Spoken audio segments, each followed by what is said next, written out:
Si est une décision tardive mais qui s'est finalement imposée à lui, Bernard Laporte, qui fait face ces derniers mois à de nombreux ennuis judiciaires et qui a été désavoué par une majorité de ses collaborateurs en début de semaine, a finalement présenté sa démission du poste de président de la Fédération française de rugby ce vendredi 27 janvier.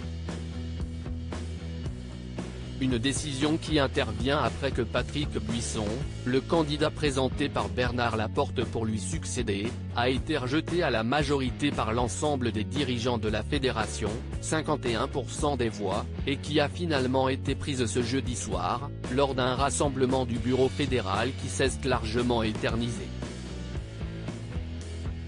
Ce vendredi matin, à l'issue d'une nouvelle réunion à laquelle Amélie Oudéa-Castéra, la ministre des Sports, a participé, tout a finalement été officialisé.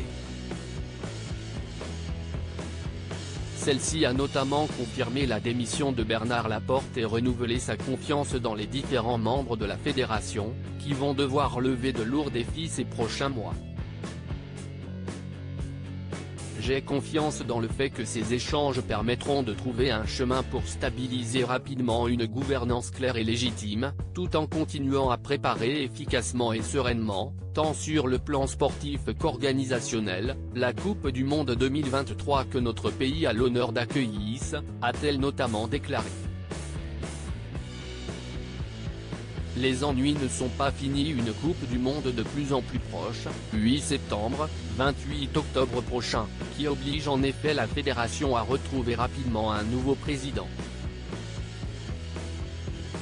Celui-ci pourrait être élu en juin prochain, lors de la prochaine assemblée générale, où les clubs seront réunis.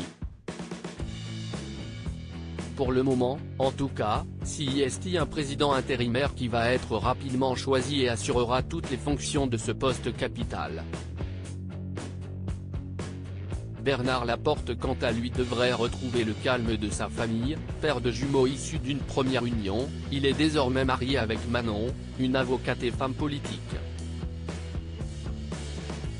Il faut dire que ces dernières semaines ont été compliquées, jugé le 13 décembre pour prise illégale d'intérêt, abus de biens sociaux, corruption et recel d'abus de biens sociaux, il a été condamné à 2 ans de prison avec sursis, 75 000 € d'amende et 2 ans d'interdiction d'exercer toute fonction en rapport avec le rugby.